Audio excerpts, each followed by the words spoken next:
When you have severe chronic fatigue syndrome, it can feel almost impossible to pace yourself. But these 3 free apps are gonna make it super simple. Let's look into it.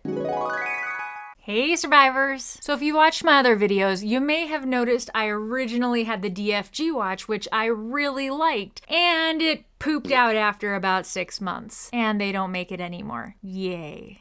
I originally wanted to find a cheap watch, so I was looking in the $50 range. I went through watch after watch after watch, and none of the apps were able to tell me without it having been 10 minutes straight of my heart rate going nuts. Yeah, that's gonna help. That's gonna prevent a flare-up after 10 minutes. Finally, I decided to go for the mid-range watch. I found the Fitbit Versa 2 had the best reviews, the best odds of having an accurate heart rate based on tests, and also seemed to have the most amount of apps that would benefit. Now we're gonna go into 3 of those apps today. Actually, it's 2 apps and 1 Clockface, but all of them are super useful and free. So just a really quick overview of heart rate pacing. Basically, you use this little math formula, which I will put over here somewhere, and you calculate that out for your body, you test it out, and then you set your watch so that it will alert you when you're getting close to that heart rate or at that heart rate. This way, when you're starting to get close to your heart rate freaking out, you know to stop, relax, let it calm down, and then continue what you were doing once it's calm. That way, the odds of overexerting yourself without knowing it are lowered exponentially. Before I was doing the heart rate pacing, I was always getting just zony, confused. I would be doing something and I would zone out, and all of a sudden I'd start feeling awful. But by then, it was already too late. I was going to flare up, and I was going to flare up bad because I did too much. And it felt like there was no in between. So when I finally discovered heart rate monitoring and I started wearing the watch, I noticed, well before I felt it, my heart started really racing with activity. And so by wearing this, by having this set to warn me a little bit before it's a problem, I'm able to stop before I force myself into a flare-up. So in case you're wondering, there are a couple reasons why I specifically went with the Fitbit Versa 2 watch. First of all, the DFG watch I like so much was actually based off the Fitbit Versa 2. The second reason I went with the Fitbit Versa 2 was the cost was much lower for a higher end watch. For $120, I was able to get this really nice watch. I originally got the one with the pink band, I think. It didn't really matter. It says it's not latex, but boy are people having reactions as if it was. So if you have any latex allergy, highly recommend you get one of these metal stainless steel bands. I really like the magnet one. Works awesome for me, and it's just so cute and pretty with this rainbow. But they have lots of other styles and colors. This one was around $12, so it's not even that much more, and it'll save you a lot of pain, trust me. The other reason I went with the Fitbit is reliability. It's a name brand. I have an ancient Fitbit from way back when they first started. It still works. Doesn't do what I want it to now because it's so old, but really it is a reliable watch. They do have warranties. They do tend to stand by their product. So I wasn't worried about it failing 6 months after I bought it like the other one and then having it magically be discontinued. Another perk is it's water resistant, so if you splash it, accidentally jump in the pool with it, take a shower with it, it isn't gonna instantly die. Now that doesn't mean it's waterproof. Do not swim with this. Do not do any of this on purpose. It will fail. It is water resistant. Make sure you're careful to keep it out of the water, but if it accidentally gets splashed, it's nothing to worry about. I've splashed mine and washed my hands and got it fully saturated. Nothing happened. Big plus, water resistance. And the apps are 100% why I decided to get this, because there are specific to chronic fatigue syndrome pacing apps on this for free. So yeah, these are the ones we're going to talk about today actually. Quick disclaimer, if you get the Fitbit Versa 2, you are offered, I think, 6 months of the premium subscription for free. Don't get it. You will forget to cancel it. You will get used to the couple little things that it offers that aren't really worth it. And it costs a fortune. So when it offers that, just click skip. So everything I'm showing you, everything I tell you, none of that has anything to do with the premium subscription. This whole thing I'm telling you is free.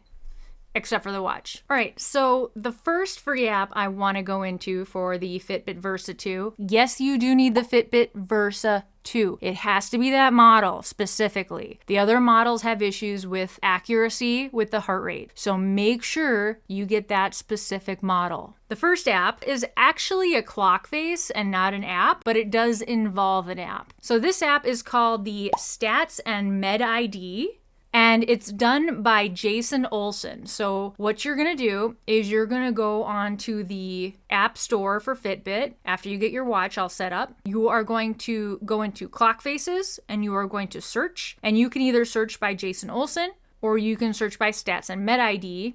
It'll look like this. You're gonna wanna click on that and download it to your watch. So for this one, you're probably also gonna want to download the app that goes with it, made by the same creator. It's called MedID. And what that is it's like a medical alert. So you can put a ton of information in there, and then the app goes with the clock face so that if your heart rate's actually going too high, it automatically brings up this MedID thing if you don't say that you're okay. If you're ever in a car accident, anything like that, they can easily just click on that and look up your name, your allergies, your emergency contacts. If you have a service dog, it had like the name and info about your service dog. You could literally put everything on there. It's pretty cool. So you're gonna set the limit you want, and then it'll alert you if your heart rate gets to that limit. Now the problem with this is once your heart hits that limit, it'll vibrate once, and then it'll bring like a little thing up. Are you okay? Yes, no. If you don't hit yes within a certain amount of time, then it immediately goes to your medical alert bracelet. And so that's on there and lit up in case the paramedics have to come get you. The second app I highly recommend, that is an actual app this time, is called AlertMe, and it's by Karthik Sabareo is the creator. Now, AlertMe is an awesome free app. First thing you're gonna do is you're going to install it. And then what you gotta do is you have to give it the right permissions. So you're gonna click on permissions. And then you wanna allow it access to your heart rate. And the cool thing about this is you set this one right on your watch. So as you will see, you literally just set it right on your watch to where you want it to alert you at for your heart rate. And when it does alert you, this little heart's gonna go boing, boing, boing, boing, boing, boing, boing, boing, boing, boing, boing, and it's gonna keep vibrating until you tap that heart that's bouncing or until your heart rate goes down. I really like this AlertMe app for when I'm doing something sort of strenuous and I know my heart rate's gonna be up there, but I also still want it to let me know if it's getting way too high. I normally have everything set me around 102, 103, I think. So I know before it's bad, but when I'm gonna be doing something I know is strenuous, such as these videos, and rather than having my heart rate monitor constantly going off, I put it up to around 115 or 118, depending on the day. And that way I know when I'm getting way too far up there, I know to stop and take a long break. But until then, I can kind of keep going, knowing I'm doing a little bit more than I should. AlertMe is a great app for when you want to do a little more, but have it really alert you and make sure you know when you're getting too high up there. So the third app I'm going to talk about that is free, and this one is literally specifically made for people with chronic fatigue syndrome for pacing. This actually has that math formula I showed you guys earlier built in, which is super cool. So this one is called HR Pacing, and it's done by Ali Ann, all one word. HR Pacing is all one word too, by the way. So you go into your app, search, you want to put in either HR Pacing or Ali Ann. She is so on it. Everything had been updated since she had last done it, and so I contacted her saying, hey, I'm having issues with this. She contacted the Fitbit people. She got it fixed. We talked a little bit. Here's a little bit of what we said. She was on it. She got it fixed. She does care, and she made this for free. So after you install this HR Pacing app, you're going to go into permissions and,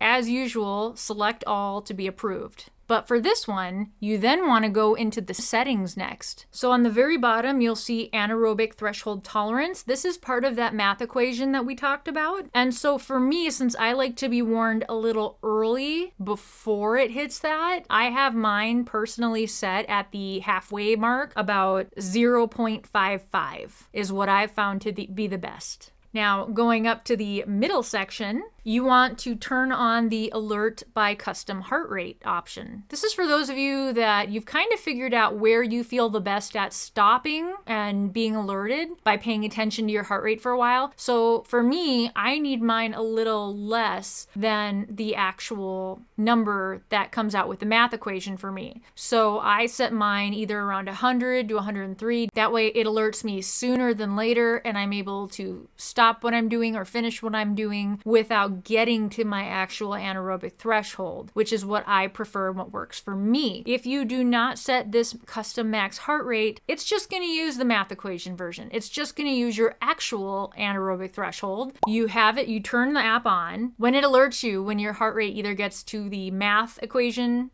or the custom heart rate, what happens is it buzzes once or twice. It goes bzz, bzz, and waits about 30 seconds to a minute. And if your heart rate's still up there, it buzzes again. And it just kind of reminds you with those two little buzzes. It is strong enough that you can feel it. So this way, you actually can be like, oh, I gotta relax. So this one's a little bit like a watch face, except you really can't do anything else on your watch while you have this up. It has the time, it has the date, it has your resting heart rate, and it has your anaerobic threshold number. So along with buzzing twice every 30 seconds to a minute to let you know when you've hit your anaerobic threshold, it also has color coding. So when your heart rate is at rest, the resting heart rate, it is lavender colored. When you're in your recovery rate, it is green. And that's your resting heart rate plus 10%. When you get to kind of an exertion range, which is your resting heart rate plus 20%, then it's going to turn orange. Your anaerobic threshold will make it turn red and it will make it buzz every 30 seconds or so. By the way, this same creator made a resting heart rate report, kind of a tracking app that just basically tracks your resting heart rate over the week. So you can see how you're doing, because that's how a lot of people track whether or not they're in or getting into a flare. And so if you go into the health metrics part of your basic Fitbit, you also might want to use the heart rate variability and resting heart rate. How you do that is you wear it long enough to kind of figure out a basic average for yourself. And then you'll notice when you're flaring up, your resting heart rate is high and your heart rate variability is low. So you know you're coming out of a flare up when the resting heart rate gets lower and the heart rate variability gets higher. So that's another cool way to track flares and how you're progressing through a flare. Most of the time, I do not have the flare or the effects of the flare until 2 or 3 days later. And so by using these metrics, I'm able to be like, oh, my body's going into a flare up. I need to extra rest today before the flare ever really shows its head. And therefore, I'm able to balance things a little better and recover faster. So I really hope this helps you guys to stop overdoing it, stop flaring up, or at least get a handle on pacing without spending $400 and a subscription fee on a fancy schmancy watch. This is probably midline pricing, but the apps are free. It's gonna last. It's not really anything you have to worry about being discontinued anytime soon. Please like, subscribe, and share. Make sure you also check out some of these videos. These are also helpful. And if you have any questions, drop them in the comments. I will be happy to help. Thanks so much for watching, and keep on surviving.